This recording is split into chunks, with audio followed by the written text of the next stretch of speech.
the whole thing was like, being a club banger DJ or like, making music for the masses and going out to the clubs and just, doing the same thing every weekend. It was a toxic environment to be in for myself because it was heavy drinking and partying and just non-stop. There was like no sleep. And, for sure, it'd be bro. like Thursday, Friday, Saturday, Sunday. So I'd doing still go benders, to work. bro. Exactly right. And You're bendering. You don't have time to recover because that's you go exactly back right. to your full-time job. Exactly right.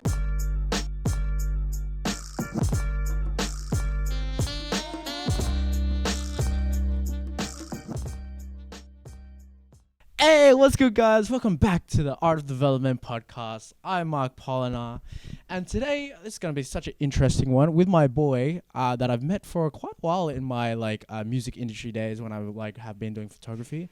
He's a DJ, he's a producer, and he is the founder of Daybreak record labels. Daniel Tonik. Yay! What's good, bro? Not much, man. What's going on? I've been chilling, man. I've been chilling. I've been, kicking back during this whole COVID times and all that kind of stuff. I'm assuming it has been such an interesting time for you. Interesting is an understatement. Yeah? Because I would imagine, when it comes to COVID, because being a DJ and all that kind of stuff, we didn't even have, much events to shoot, or even you don't, DJ that much and all that kind of stuff. What have you been doing during this time, bro? Oh, dude, it's crazy to say, but I've been doing so much. Yeah? With the time that I actually have. That's good. A lot of people sort of see this COVID thing as a time to relax. That's exactly right. right. And I saw it as no, we got to make some opportunities from this. Yeah, bro. I mean, leverage the time you have. Well, that's exactly right. As bad as this COVID thing is, it's a blessing that we've been given so much time. Yeah. And so it's pretty much up to you to use that time and make as many opportunities, because that's exactly right. If we go back to normal, once we go back to normal, the people that have been working during this time, they're going to be ahead of the curve. They're going to be so much ahead compared to the people that have been chilling and kicking back and all that kind of stuff. And that's good though. Would you say that you finally had a good break? Because I know you were working pretty hard out, I know you had so much plans during this time as well, but unfortunately COVID was a bitch and it came. I know that, you've been been working so hard, bro. So it's good that you kind of had that little time to, kick back. I mean, it's pretty cool that everything sort of happens for a reason, or everything happens in sort of in stages. So the first stage of this was COVID started and nobody really cared about it. I didn't care about it. Yeah. My whole plan was, I was moving to Europe this year to pursue my music career. Yep. And so I was working full time, had a regular 9-to-5 job. Yeah. Quit that in March, and damn. I was supposed to be working gigs every weekend until I was leaving at the end of May for Europe. Yeah. So how long were you supposed to be in Europe for, bro? I bought a one-way ticket, so there bro.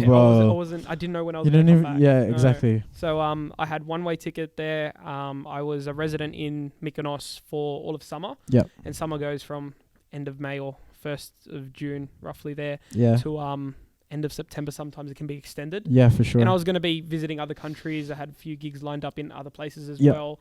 Was in the talks with some gigs in my hometown in Italy. Right. Macedonia. I was going to just try and make as many networks as I can. Yeah. Meet contacts as well. I would have loved to visit Ibiza, even England. And then, hopefully expand my brand there come later years. Mm-hmm. I've been acquainted with people, and, if I wanted to make extra moves in Europe. Yeah, for sure, bro. I've already made those networks. Yeah, exactly. So that was the whole plan. Yeah. So I left my job. And then about 2 weeks after I quit, the announcements came that everything's off.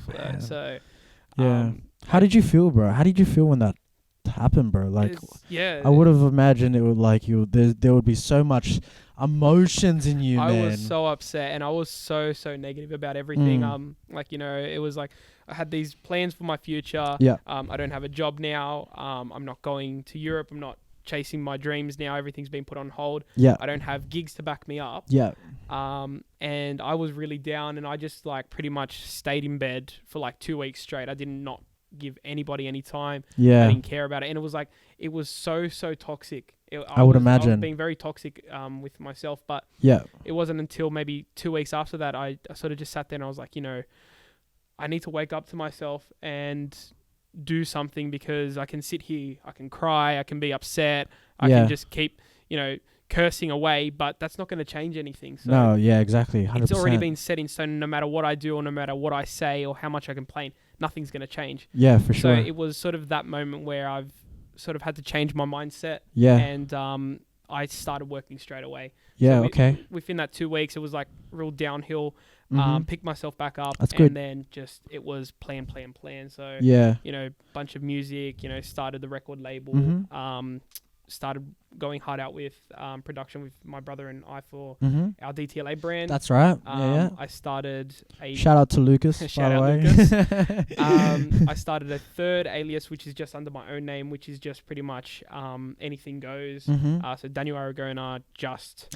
Is that the more like chill, like more like rappy kind of? It's pretty much vibes? anything goes with that one. There's no real... I'm not really pushing the Daniel Aragona brand. It's more so just so I could expand into different genres. So for example, you know, if I'm working with other artists, pop, R&B, right, I can still produce for them. And if they have to put a name to it, it's Daniel Aragona, and it doesn't tie in with my house stuff with DTLA or Daniel Tonik. For sure. So that I launched that so I could work with other artists, and it's been really good since. That's mad. I launched an album to launch my brand. Yeah. So just to launch Daniel Aragona. So I dropped an album. It was just like lo-fi chill. Yeah, that's right. Lo-fi chill. Yeah, just kept that all chill there. So that's how I launched Daniel Aragona.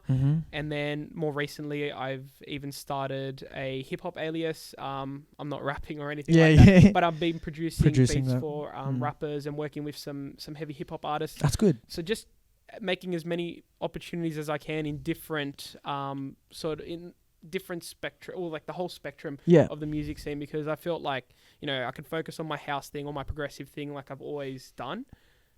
But I'm somebody that I want everything. Yeah, of course, bro. You're not going to get... So I want to sort of give myself as many opportunities, like, you know, house, R&B, you know, trap, hip-hop, whatever. I'm working with all these different genres and all these different artists, and I'm giving myself more avenues to succeed in. So, you know, like I said, I want it all. You want it all, bro. Exactly right. And there's nothing stopping you to do so. No. You know what I mean? Exactly right. It's only sky's the limit, I guess. Exactly. I mean, the only thing that's going to be stopping yourself from doing it is yourself. That's exactly right. And like I said, at the start of this whole COVID thing, I was stopping myself from you know, pursuing those things. Yeah, from even just growing, you know? Yeah, for sure. I was just in such a negative mindset, and it was just changing that to, you know, get to this point now. Like, it's unfortunate that we're in this current position, but among all that, I'm not actually mad at all, because I've had so many opportunities arise from from this anyway. That's exactly right. It's not all that bad. Yeah. Yeah. Interesting. We're going back to your like lo-fi album that you released and all that kind of stuff. Your titles seem like, you know, it's how you were feeling when producing those. Yes. And I found them really interesting. Like, when you were creating all that kind of stuff, where were you? What were you doing? It's funny. I was hoping you weren't going to bring that up. Well, I am now. Yeah. This album, Thoughts That Keep Me Awake. Yeah, that's the one. It was about a specific somebody. I see. And it was a story. So I went away. So after... Corona or COVID was starting to get heavy. It was late March. I knew that's it. Like this, I was sort of like hopeful that, I'm going to still go to Europe. But at this point, I was like confirmed that it's not happening. So I got a bit of my savings, and I went up to Newcastle for a week. I just decked myself out. I got a penthouse. That's on mad, the water. Bro. I just had to like just treat sick. Myself. You know? Bro, you deserve it. That was sort of like the same time that I started changing things around. That's when I'm like, I need to go up. And I obviously changed my mindset. So going up to Newcastle for that week was the big player in that game. So I went up to Newcastle, and I just pretty much, it was just me, myself, nobody else. There was no distractions, and just facing the water every day, waking up to a sunrise. Bro, just on how the water beautiful! It's amazing. Yeah. And it was just like an inspiring thing where I just started to create music. I wrote the whole album in that week. Yeah. The bulk of it, and so I did dig deep into the what I was feeling. And the album itself, it was more so like I wasn't trying to like get followers or get streams for it. It was more so just to release. It was more of a release, you know, just get whatever's off my mind, get any toxic, get any negative thoughts out, because it is a real down album. Of course. I'm not somebody that like I don't really like to talk about these things. It's like, you know, I'm not one to confront these things, but my avenues are, you know, writing music. Being more creative. Well, that's it. Yeah. So I just released everything released all my emotions through the album. Right. Spoke about what I needed to on the album. I got my message out. The person that the album was about knows well and truly. Yeah. Message received. But yeah, no, it was all good. So that's good. It did what I wanted it to do and nothing more. Like I said, I wasn't really promoting it too much. It was more so, it was just an outlet, creative outlet for exactly you. Right. Exactly right. Yeah. I mean, for a lot of people, I felt like it did impact a lot of people, man. Like they can really feel your emotions through the music that you produce, man. And I feel like it has, you know, a story to tell. Well, yeah. whether they understand where you came from, but it also expresses their own story as individuals, you know. Yeah, exactly. I mean, look, that's my main goal with all my music, with my Daniel Tonik project, and even the Daniel Aragona stuff. It's my goal is to make people feel something, you know. Sure. I rebranded a few years ago because I was making like I made a bit of everything with. Daniel Tonik, I remember you were playing trap and dubstep and trance, but like even 2-3 years ago, it's just, you know, making music for the masses, you know, just that's like exactly I want these gigs here, I want to play this, and you know, I was loving playing like, you know, Laundry Saturdays, and bro. I was playing like, you know, every few weeks. It was amazing, and I was molding my music around what other people what people were reacting to at the clubs, and it was good, it was great. But it got to the point where I was creating, or I was trying to create, and nothing would come out, and it felt so forced. Yeah. And I went like a year without releasing music because I just couldn't get anything out. Yeah, because were you like stuck? I was stuck because I just felt no connection to this music. I'm like, this is just a club banger. Yeah, exactly. You know? Like, this is not something that I really want. That's right. Produce. Like, you know, I just I want something more than that. So I took about a year off and rebranded the whole Daniel Tonik thing. It was whether do I keep the name or do I change it, but I just felt like, you know, I'll just keep the name. I spoke to a few people. George G Wizard is an absolutely amazing guy. Would you say he's your mentor kind of thing? I'd say he's definitely a mentor to me. Cool. When we started off with the rebrand, so you obviously remember my Daybreak EP. Yep, that would be pretty much the official launch of my new. Even though it was a year or so after I changed my style, yourself. It was the official rebrand, which was came along last year. So we started working on the Daybreak EP the year before. So that's when I was rebranding, and so I did speak to George about, do I change my name, and he's like, in the nicest way possible, Daniel Tonik never made it anywhere that it was going to impact people if I were to keep the name, because it's understandable. And I was like, you know, that makes sense. That you know, it does make sense. And plus, it's all part of growth. That's true. You know, I'm not afraid to show people my back catalog. Like, I made trap and I made bass house and tech house and whatever. I'm not afraid of it because and people like, shows progress, man. Look what you made like 3-4 years ago. Like, I don't care. Like, look what I've made then and what I've made now. Compare it, and it's just all part of growth. And like, I get a kick out of it. Like, you know, some people want to be all secretive about their old stuff, but I think it's good to show how you've progressed. Yeah, bro. So, like the journey on your way and all that kind of stuff. Exactly right. It's like your way of documenting your journey, bro. That's exactly right. So yeah, that was all part of the rebrand. And it was just positive vibes from there. Just my music was just flowing so naturally. So I got, when people started hearing that's okay. People started hearing my originals, and it was that progressive, very emotional, very melodic. Vibes, by the way. In that first 12 months, I got added to about, from memory, I think it was like 12 odd remix packs, official remixes. That's mad. It was huge. Yeah. And it got to the point where there was 3 tracks releasing in 1 week, and I think almost 80% of those tracks all ended up in the ARIA charts. So that's right. It was a great sort of move to rebrand myself and finally do something for me. Yeah. You know? And I wanted to, it's more so, instead of creating music for the masses or what people like at the clubs, just write what I felt in here. Yeah, for sure. And if anybody likes it, they will get it. Yeah. And it will just flow naturally. And it's just been the most amazing course since. Yeah. Was that like quite overwhelming for you? Because like you're getting like all this attention now for something that you've been doing for so long and you finally got it?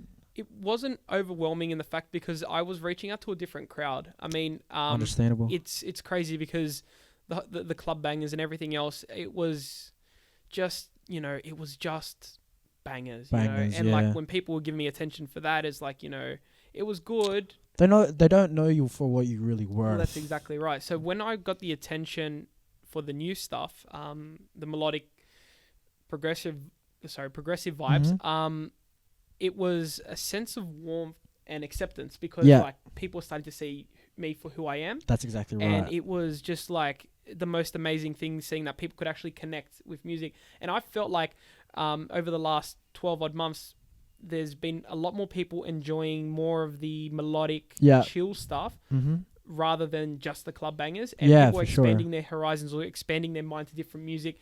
I don't like to say I played a part in it, but a lot of people who've said to me they never listened to this kind of music before have now expanded their like awareness of the genres. Because I was in such a commercial place in the music industry, like with my I was playing the Laundry crowd, I was playing Ivy crowds, I was such an open format, and everybody like sort of like they knew of my existence. I was the guy that played these sets here and there, and I was with this crew. Everybody knew that I was associated with these kind of people. And then so everyone was sort of like expecting, like, this guy plays the same as this guy, he plays the same as that guy. Yeah, and it's just a standard thing. And I've always been someone I wanted to stand out. And you can't really stand out if you're making the same stuff as everyone else. So it's been good that these people have expanded it and like have told me that, because of the stuff I've made, and I've then introduced them to for sure further stuff, which is just amazing. So and that's always been the goal. I mean, I just want people to connect to music in a deeper way, and I feel like I've got a long way to go. Yeah, for sure. That's like the journey never ends. For 100%. But I'm in the right direction. Well, yeah, for sure. And now you are, man.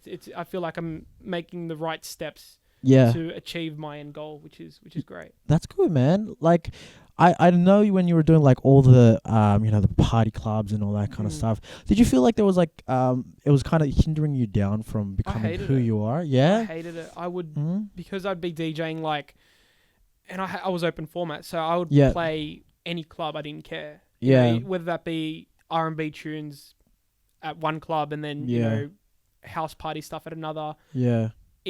Became repetitive, draining. Just like I didn't want to be there. Like, I'm DJing for 5 hours, commercial rubbish that like I don't even care about. And it's like I started to hate being a DJ. I started hating the industry. I'm like, I don't want to do this anymore. Yeah. And I still had that love for music. I've got the love for music, and there was something inside me that needed to need to be born. Yeah, 100%. And so I think the constant repetitive gigs that I wasn't enjoying definitely did hinder my ability. Yeah, for sure. And so it started becoming a job to you. That's exactly right. Yeah. And so with this rebrand, I stopped taking gigs. I mean, I don't DJ much. Like right now, if I had to promote myself, I don't even tell people I'm a DJ. I'm a producer. I write music. I'm an artist. Yeah, which you've already been doing anyways, exactly man. Right. It's more so like it's not about quantity. It's about quality. Exactly. It's quality, and bro. so I stopped taking gigs, and it's not like me trying to be arrogant about it. Yeah. But I'm just trying to focus on a specific story or a specific vibe around the whole Daniel Tonik thing, and if that means sacrificing a few gigs, so be it. Yeah, for sure. So this journey's been okay. So it was definitely holding me back. Yeah. In the old headspace there. So yeah. So what was like that turning point for you to really be like, okay, it's time for me, Daniel Tonik, to go out my own way? I just gotta try and remember exactly. I think I was just it was like I was saying that I was creating that like just club bangers, and I was just sitting there one day. I got invited for a remix on Hot Sunday Records. Hot Sunday, yeah. And they were my dream label, and I'm like, hell yeah, like, you know, I'm gonna jump on it, whatever, this is great. So I got invited to do a remix, and I couldn't do it because I started, and I tried 3 different versions, and it was 3 different versions of like just something that isn't me, right? And I was just trying to like fit the brief, and I wasn't trying to fit myself, and so I said to I think it was supposed to be a remix for Buried King. So I said to Buried King, I was like, oh, look, I don't think I can do this. I mean, look, here's what I've got. I'm just not. You're not feeling it, bro. I'm not feeling it. Look, I don't think I can go through with this. So at that point, that's when I sort of shut down the whole music thing. I went real quiet for about a year and just worked on doing something for me. So which is like putting everything in place to get where I am now. And I just listened back. One song that has always changed my life, Don't Give Up by Chicane. Right. Came out back in 1998 or something like that. And it was one of the first songs I heard when I was like 5 years old. And it's always been with me. Yeah. I was driving one day to work and it came on the radio. And it sort of like just randomly came on the radio. And I'm just listening and I was like, I haven't heard this song in so long. And so I went on Spotify and just had it playing on loop. Repeat. Repeat.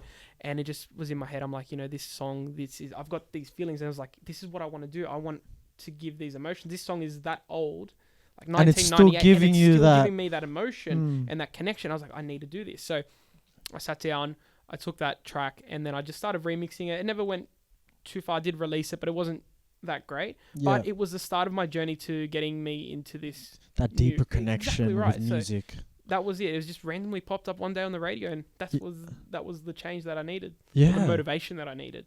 Right, because you're so like fixated on everything that's going around in your like environment. You didn't really realize, you know, that's what you really want. Well, exactly right. I mean, the whole thing was like, you know, being a club banger DJ or like, you know, making music for the masses and going out to the clubs and just, you know, doing the same thing every weekend. It was a toxic environment to be in for myself because it was heavy drinking and partying and just non-stop. There was like no sleep. And, for sure, be bro. Like Thursday, Friday, Saturday, Sunday. I'd doing still go benders, to work. bro. Exactly right. You're bendering. You don't have time to recover because you go back to your full-time job. Exactly right. And because I was, you know, residents at these clubs and my crew of friends at the time, it was just like, you know, we're all in the same boat. We're just like, party, make the party music. Let's just go out, get blasted, whatever.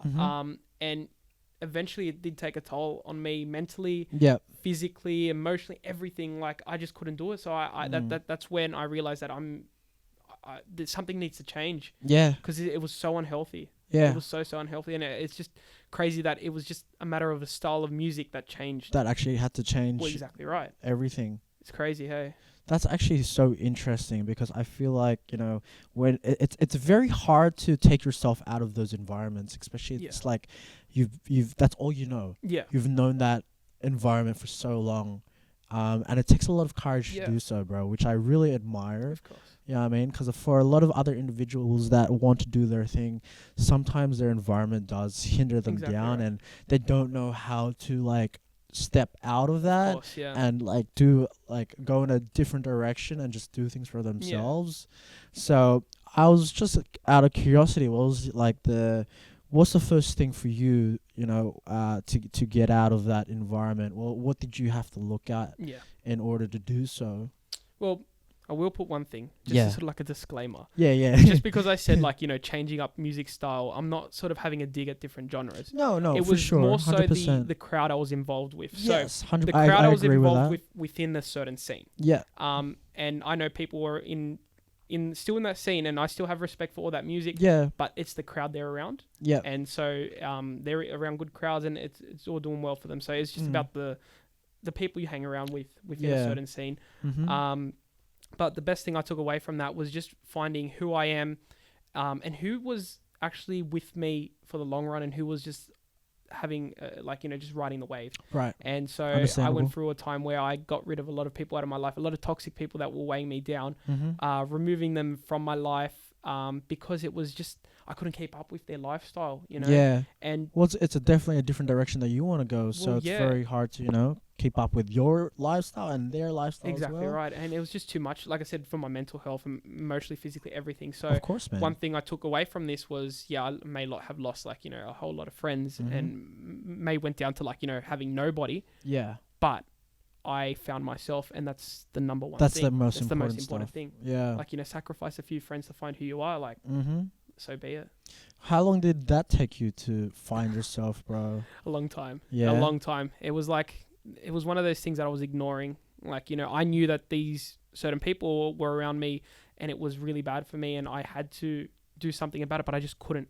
It was something I was afraid to do. Of course, bro. It's a scary thing, man. You don't know what's on the other side. And, no, you don't. You don't it's know. always that fear of being alone, Yeah, that's true. And the unknown. Exactly right. So it did take me a while, but there was a tipping point, and the tipping point, one thing led to another, and went out on my own, did my own thing, spoke to nobody, and I've now been accepted into a different scene, but it's such a different scene to the whole clubbing scene that I was a part of, Yeah, for sure, it's bro. like people that are genuinely into the music for the right reasons, for the good reasons, like, that emotional connection with the music. Those kind of people that you find in the industry, they've definitely helped me, like, just accept me for who I am. That's exactly right, man. And it was just so hard trying to be somebody I wasn't. You're not, yeah. There was a lot of pressure. Oh, yeah, I would imagine. But now just being myself and being accepted, I was afraid of that, being myself and not being accepted. Yeah. But I'm now being myself, and the people who accept me, they're there for the long run, you know what I mean? Yeah, exactly, So, I mean, bro. it's been great. Like, they're the real ones, man. Exactly right. Like, they really fuck with your stuff and your music, and any direction they go, they're fully support 100%. you. 100%, That's it. bro. It's all about, if they support you, and a lot of people are, they may be your best mate or whatever, they'll be your friends, but behind your back they're in competition with you, and that's so unhealthy. Yeah. That's it's not really about. I don't believe in competition. I believe in collaboration. Of course, and working together to get to the destination together. Yeah, I've always been somebody to lift everyone up. Yeah. And it got to the point where I was lifting everyone else up, and my shoulders were getting heavy because no one was doing the same for me. No, I feel you on that, brother. 'Cause sometimes you just need that same support. Exactly. As well. I mean, you do it out of good intentions. Well, that's you know what I mean? Yeah. But sometimes you kind of just need that to push you up as well. Exactly, you know what right. I mean? It's just like a rope, like if you're trying to pull people up and they're not, trying to help you to pull that rope up, you know what I mean? They're just going to keep pulling you down. Exactly right. So I totally understand that 100%. you went that route, man.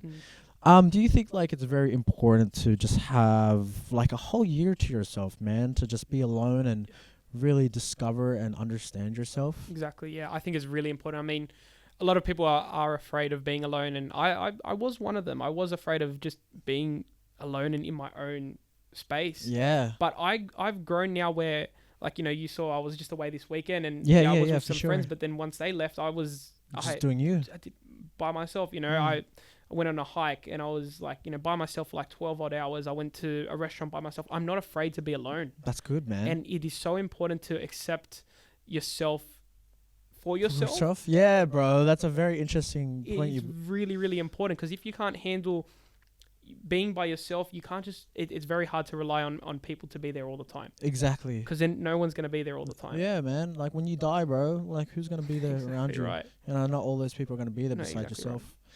That's very interesting that you say that. So were you like, did you only know, understand that recently, or was that a thing that you just... Yeah, last 2 years. Last 2 years, for sure. Yeah. I mean, I was so used to, I needed to be, with my crew of friends at the time. Yeah. We had to do this together. We had to do that together. If they're not in it, we're not going to do it. Yeah. Now I just don't care. I just, it's just like, do my thing. If anybody wants to join, that's fine. If anybody doesn't want to join, I don't care. I'm still doing it. Hey, bro, that's still it. My thing. That's it, bro. Yeah. And that's the best way to, go about things now. Yeah. Instead of, just being influenced by the people around you and what other opinions are. Yeah. Which is really good. So, do you have any self-care tips now that you? Self-care tips, I feel like I will shed my knowledge. Yeah, bro, that's what we're here for. Health and fitness is very important. Yeah, it's very, very important. look, I'm not someone that's shy to go out and have a good time and drink and get absolutely smashed. Like, that's part of health and fitness. Is controversial. But it's good for your soul. Like, yeah, every now and then you should be able to go out and have a good time. And yeah, of course, there's no stopping you. But other than that, look, just keeping healthy. What you eat is very important. Mind you, like I said, like I'm not afraid to go out and drink beers. I'm not afraid to eat burgers. Yeah, of course, bro. And hot dogs. You do things in like moderation. Exactly right. But I think the most important thing that a lot of people my age and a lot of people around the same generation that I speak to, nobody has breakfast. Oh, that's actually so the true. Thing. It's I used to be like that. I would have yeah. coffee and that's it. But having breakfast in the morning changes everything. It does. It kickstarts your body, like, the energy that you need. Yeah. And like, I think starting off with a healthy breakfast is probably the most important thing you could do. Yeah, for sure. And it's keeps those pistons firing in your brain. Exactly right. You don't want to be burning out at like, midday and having naps. Like, I'm not somebody, I don't ever nap. I could never nap, Or like if you do nap, like you become groggy, like. I just don't nap. Wow. I probably live off 5 to 6 hours sleep every night. And you're good with those 5 hours, 6 hours sleep. I'm great. Sometimes, look, on a weekend I might splurge for like maybe 8 hours. Yeah. Hours, I mean, you need to treat yourself every now and then. But like, on a regular, my regular pattern, I'll probably be in bed by 4 a.m. Wow, bro. I'm up at like 8:39. 8:39. That sounds reasonable. Yeah. Just there's not enough hours in the day. Yeah, that's true. There's not, man. But it may be hard to get up in the morning, but you got to get up. Have your breakfast, have your cereal, and just start focusing. So, like, health and fitness, number one is the most important thing. Eat healthy. Yeah. Still have your splurging. You're allowed to. Nobody's saying you're not allowed to. But you can't do too much of that. Yeah, exactly right. Yeah. Look, I feel like, it's comfort food. That's true. For the moment. Yeah. But then you regret it afterwards, and it just affects everything mentally. Yeah, like, exactly, I feel bro. fat, I feel gross. I'm not unmotivated. I feel groggy. Yeah. You know what I mean? So, sort of moderation there. What do you do for fitness, man? I just go to the gym. Yeah. I try to go every day. That's good, This bro. weekend, I didn't go to the gym, but I was away, so I went on 2 hikes. That's good. At least you still replaced it with something. It's amazing because physical. like going outside to the outdoors is like next level. Bro. For everything. I think that's something like it's very underappreciated, man. Like going outdoors and like really like being one with nature. Of how cliche that actually is, but it's actually it does a lot to your mind. Exactly and your right. I mean, mental look, attitude. especially for someone especially for all the creatives. Yes. Art is nature. Oh, or for nature sure. is art. Yeah, 100%. Just to get inspiration, you're killing 2 birds with 1 stone. Like, I had a nice hike. It was like. It was hot and sweaty, but like on the plus side, I got to see the most amazing sunset. Yeah, man. And I just sat there for an hour at the top of this peak of this mountain, just watching the sunset. And I just took inspiration from it. It's very rewarding. Ooh, it's amazing. Yeah. And like, it does wonders for your creativity. Oh, yeah, for sure. Like, you can't be negative sitting on top of a mountain watching No, you a really sunset. can't, bro. Like, it's just like... Like if you try to be negative, like there's just so much energy to like to do so. So like, what's the point of putting all that energy when you can just really appreciate it and be grateful? 100%. That's one of my things about like my self-care tips is like just gratitude, really. Just really appreciating what's like what you have and being grateful for like the present moment and like for you during that time, like doing your hike and seeing the sunset, man. I'm sure you had so much gratitude flowing in you. Gratitude is so important. It was the major player from me getting into the right mindset. So remember I was saying that like with the whole Mykonos thing, I was really down. Yeah. I started to hate everything. But then once I started changing things up, I used gratitude. Like, I may lost an opportunity to do well in Europe this year, but I'm grateful that I'm healthy. I'm grateful that I'm making music. I'm grateful that I've got, the most amazing support network and I've met some amazing people in this time. So gratitude is so important. Just being thankful for things just changes your mindset. Yeah, for sure. 100%. Do you read ever? Or are you into like any of the like self-development kind of things or? Not really, no. No, okay, interesting. I don't see, my mum tried to get me into yoga and like, yeah, that's she tried to get me into like those spiritual sort of those people that talk to you while they guide the guided meditation stuff. I tried it. I hated it. Hey man, no disrespect. I hated it. No disrespect. When someone's trying to tell me to do something, I'm the kind of, you know what I mean? Yeah, I just don't like it. So I feel there's nothing wrong with that, bro. Sure. There's nothing wrong with that. My form of meditation is so different. Like, you know, I'm not going to sit there and like, you know, follow some spiritual guide and just sit there with my legs crossed or whatever. My meditation is like, you know, I'll go chuck some headphones in and like, you know, whether that be 1, 2 in the morning and just go for a walk for like as long as I can, listen to an album, something that I can connect to. For example, Rufus's last album, I'll listen to that 3 times in a row and just walk and walk and walk until like 3 in the morning. Yeah. And it's meditation. You just, you get lost in a trance. Yeah, yes. It is so good for you. Like, it's ridiculous. That was an inspiration for my music as well. Like, you know, I want people to listen to my music and be like, hey, I just need to go for a walk. I just need to go out. And take a walk on the beach, listen to my music, go to a nice, better place if they're in a bad headspace. That's what I want for my music. And so I use those inspirations, like, you know, that as my meditation guide. And like, you know, I mean, that's what I'm following. And so like I'm not traditional by any for sure. No, but it's good though. You at least you found that thing that, you know, that actually does the job. You know what I mean? Like maybe meditation is not for you, but maybe listening to music at like 3 a.m. and going for a walk can do the same thing. Exactly right. You know what I mean? And not many people like know that, you know, like, or they're not really self-aware of like what they really need or what their psychological needs are. Yeah, exactly right. I mean, like there's no rules because everybody's different. That's exactly right. You know, everyone has different ways of coping. Everyone has different ways of relaxing. So yeah, for sure. Following a simple guide, it may not be for you. So you just got to find what you're really, you know, what really calms you down and what really connects with you, and just go with it. Yeah. And if that, like, you know, gives you energy and all that kind of stuff, then continue doing that, man. Right. As long as it's, like, really good for your soul. Exactly right. And it doesn't make sure it's healthy, guys. Yeah, makes sense. Yeah, 100%. Don't do anything toxic, you know? Don't be drinking. No, I'm kidding. But nah, that's good, man. Like, I feel like that has been, you know, you've been trying to seek that for so long, man. And you have finally found that thing. Yeah. Like I said, look, the journey there's still a long way to go. Yeah, but I'm on the right track. For sure, bro. For sure. So, do you have any plans going back to Europe?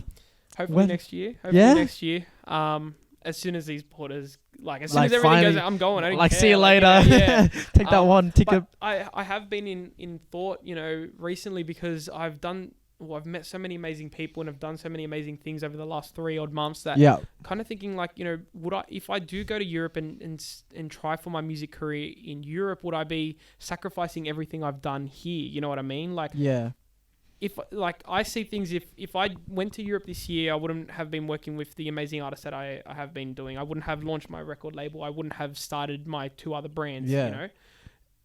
Am I sacrificing all that to go to Europe? But like, you know, I feel like for me, it's part of my fate that I need to do this regardless. So as soon as I can, I will go to Europe. But look, at least I've done everything I can in Australia. I feel like my whole motivation for moving to Europe was I feel like I couldn't do any more in Australia or in Sydney. I feel like I've exhausted all my opportunities.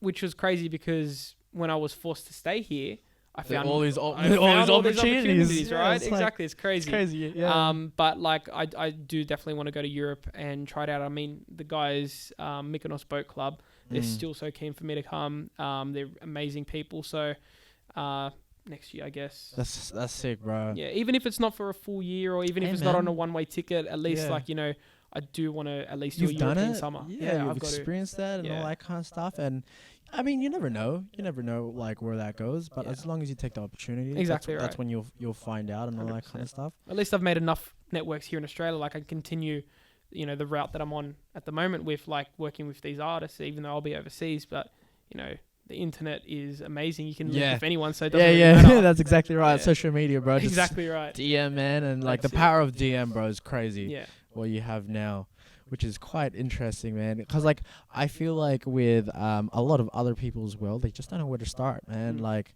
and I feel like when it comes to network and all that kind of stuff, it only takes like a single DM, like a very genuine DM and 100%. All that kind of stuff.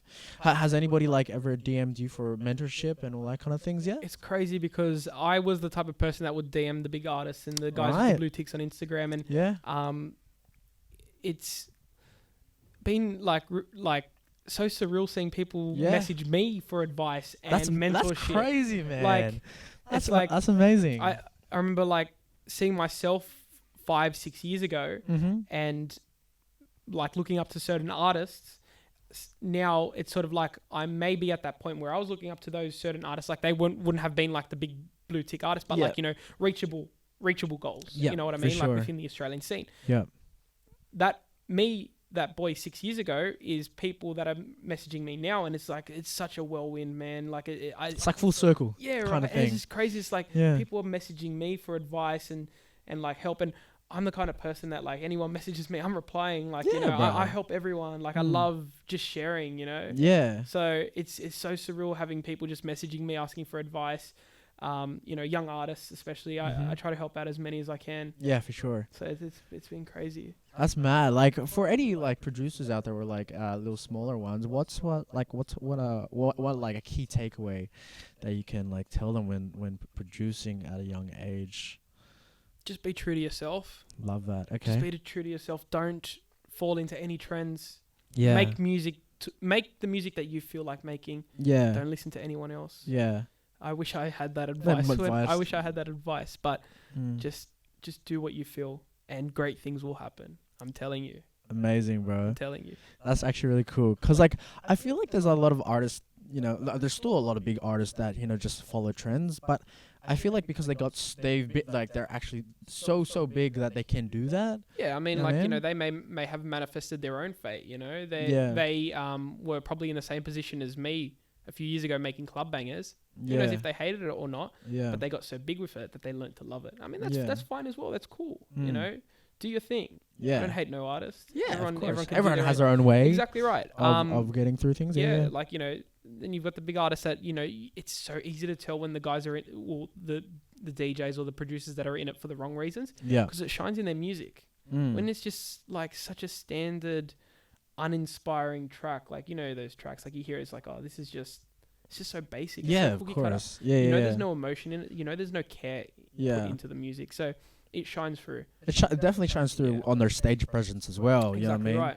Like they can be playing like for the crowd and all that kind of stuff, but if they're just standing behind the deck with no emotion, bro, like it doesn't, really help with the atmosphere that you're trying to put out in the crowd and all that kind of stuff. Yeah, 100%. Like, you know, I've seen big artists over my time, you know, going to festivals and stuff, and I've also gone to see more underground artists. Like, you know, for example, I've seen Yotto. Not many people know who Yotto is. Yotto's amazing, mad, progressive. Watched him at Laundry and Tomorrowland, which is totally a vibe. That's right. And like a lot of people, especially in the Australian scene, they wouldn't understand his music or wouldn't be able to understand his set because it's like, it's very progressive. It's very slow. Not even slow. But it's like it's very mellow. You've got like 3-minute long breakdowns that are so emotional. Yeah. And the drops may be mediocre to them, but like for someone like me, connecting with the whole track, you can really feel that. Yeah. Seeing them, they will play for 4 or 5 hours straight and just connect with the crowd. That is amazing.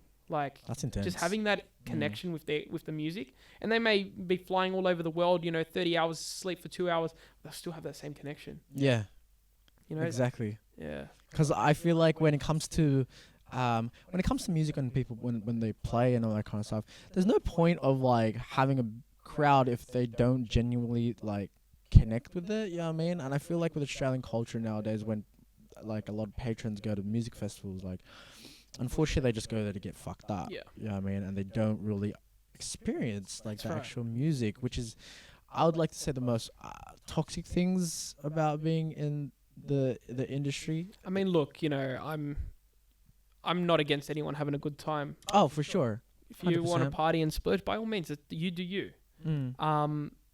But like, speaking from my experience, like about the whole crowd thing, I mean, some of my best gigs were the ones where there was like 10, 15 people in front of me. Yeah. I've played gigs where there's hundreds and maybe even close to thousands of people in front of me. Yeah. But because I was just playing the music that they wanted to hear, and I wasn't like, you know, you vibe with it, but it just wasn't as good as having those people, those 15 or those 20 people in front of you that actually genuinely loved every single bit of your set. Sure. So the intimacy makes such a big difference. Well, yeah. I mean, I would love to play to 10,000 people. I'd love to play to 1,000, 10,000 people, or that. Which that you will. Which you will. I hope so. Yeah. I mean, I can't picture a day where I don't think of me on a massive stage playing to 100,000 people. You don't see yourself like that? Oh, you do? No, I do. Oh, you As do? in, like, Yeah. like I can't not picture myself like it's an end goal. Like, for sure. I want to be. I'm a natural born performer. I want to be on the stage. I want to be in front of thousands and thousands of people. Yeah. But just like I said, those 20 people in front of me connecting is just so amazing. Like, eventually, look, hopefully the thousands and thousands, but it wouldn't be the same if I was there. If I got that gig, for example, and it was like I got it because I wasn't, here, have a bangers mix. Yeah. Oh yeah, come play my festival. Yeah, that's all good and well, but like, would I really be enjoying it? Nah. That's right. So I'd rather play like there's not that fulfillment. Exactly really. Right. So I'd rather stay true to myself, and if that means I'm playing, to 20, 30 people, but 30 people that genuinely enjoy that music, it's better than 1,000 people that I'm not connecting with. Yeah, for sure. So that's how I see it. When you were like during your like little isolation or like your alone time and all that kind of stuff, did you ever like create goals for yourself and stick to them? Like, have you completed some that you have? It's funny. So like, yeah, it's actually really funny because when I quit my job and like everything's happening, I'm going to Europe, this, that, I have my whiteboard, set out everything, my to-do list. Right. When I went through my bad stage, when everything was cancelled, I got my text, I wrote, fuck coronavirus over all my goals. And it was like, it's like everything. No way. So I was like, coronavirus fucked everything or something like that. I wrote that on my board. Yeah. And it was staying up on my wall for about a good couple months. And I recently just rubbed it all off, cleaned it up, and just pretty much clean state. That's it. And then yeah, I mean, look, it's hard because with this coronavirus, you're sort of like, it's hard to set goals and set a time limit because everything is uncertain. So I just pretty much lay down what I want to do and don't set a time limit for it because I like to surprise myself sometimes because things will happen sometimes earlier, later. Yeah, exactly. And when you don't put too much pressure on yourself. Oh, bro, things tend to be much more, I'd like to say, easier in 100%. The sense because of like the self-pressure, you know what I mean? It's the self-pressure that makes you, stress about things and not getting to, and you kind of devalue yourself because, you're not reaching your goals, and then the lack of self-confidence comes because, Exactly. You don't end up doing things that you don't value. I was a big player of that. Like, I was my harshest critic, as everyone is. Everyone is their own harshest critic. But I was really bad. I would stress and I put so much pressure on myself and I put myself down. It was the worst. Like, being so negative, it just impacted everything. Like, this was before the gratitude days and before, like, this new Daniel Tonik thing. It was like, for sure. I would beat myself up if I lost opportunities. And it was just like, it was so toxic. Yeah. Like.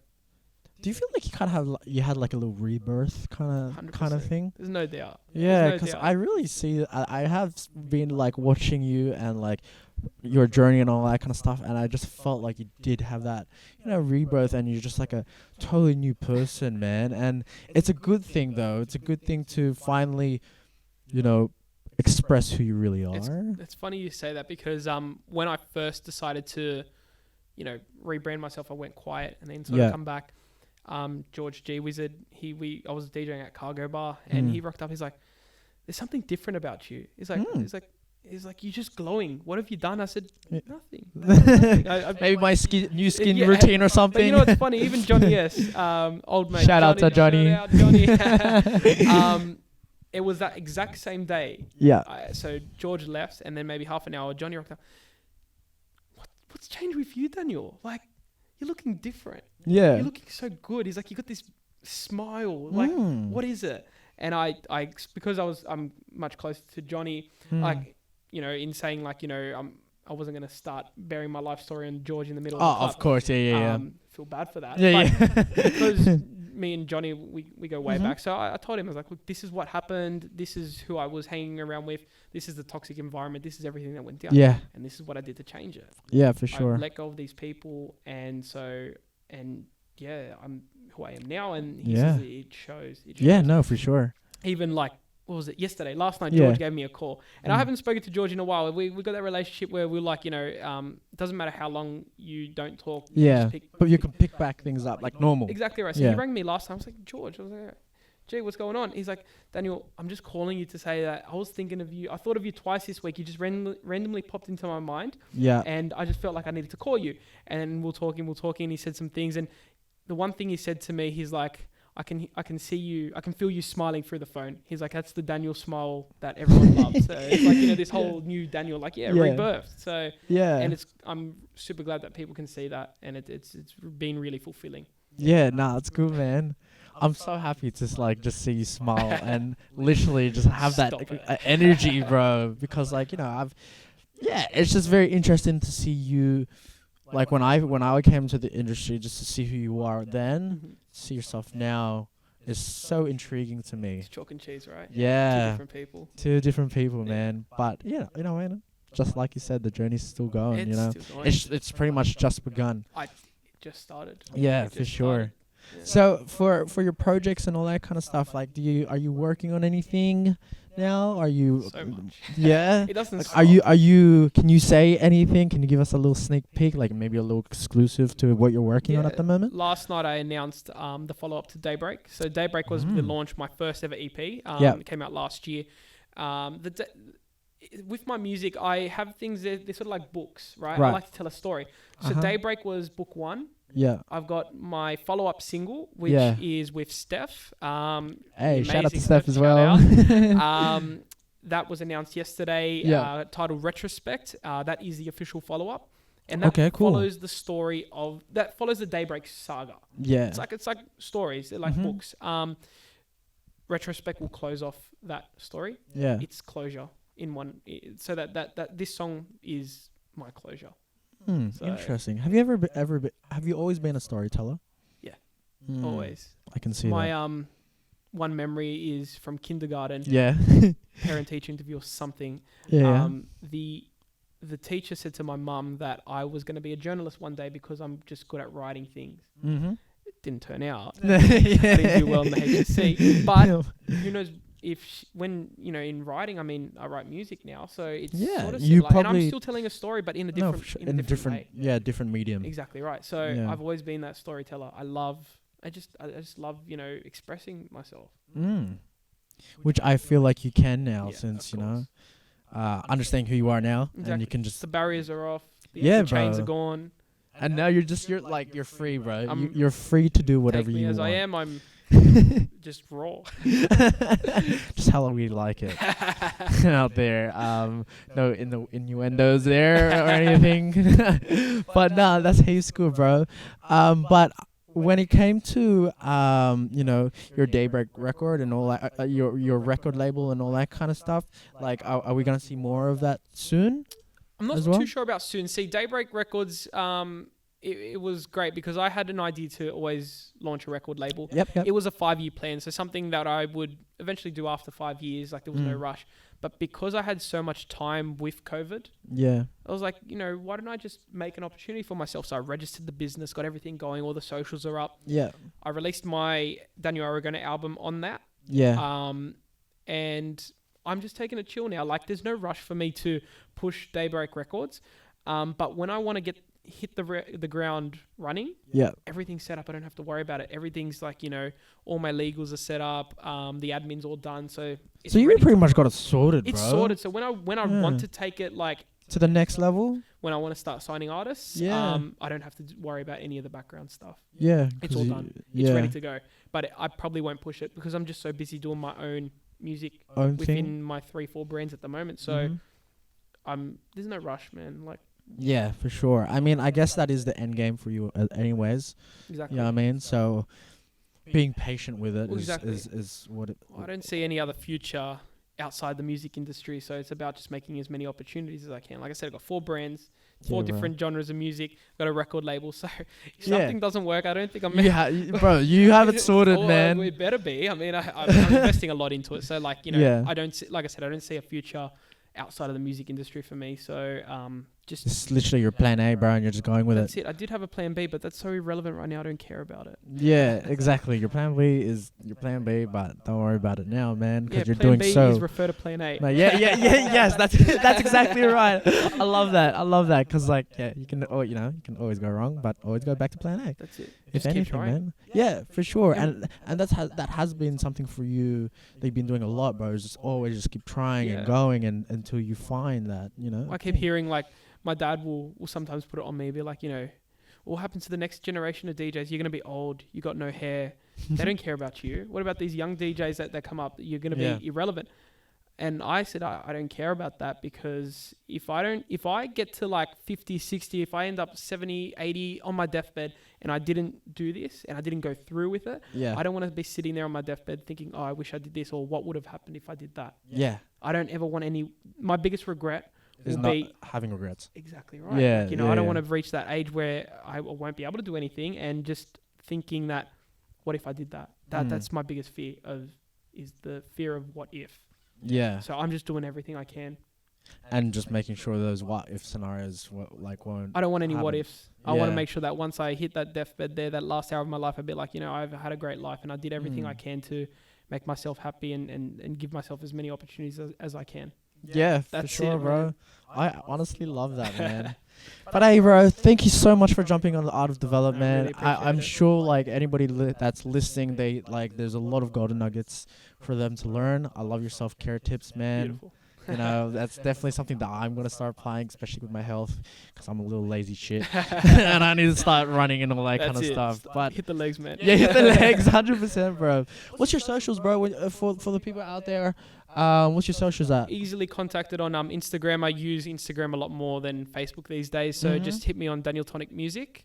For sure. And if I'll anybody, be right down there. Of course. And if anybody needs any advice, like my DMs are open. So shoot me a message and I'm happy to talk about anything. Hey, man. That's good, bro. That's what we're all here for. But yeah, thanks for watching, guys. I hope you guys come back to see us next week, or me. He won't be here, but I'll be here. But make sure you go down, listen to Daniel's music on Spotify as well. Yep, it's all on Spotify. iTunes as well. Daniel Tonik. SoundCloud, Daniel Tonik. Everything. Very easy. Everything is all down there. I'm telling you, you'll be on a journey. Maybe do probably a few shrooms or something. No, don't do that. That's toxic, guys. But feel the music, feel the energy of it. But anyways, I'm Mark Pollina. I'll see you guys later. Peace.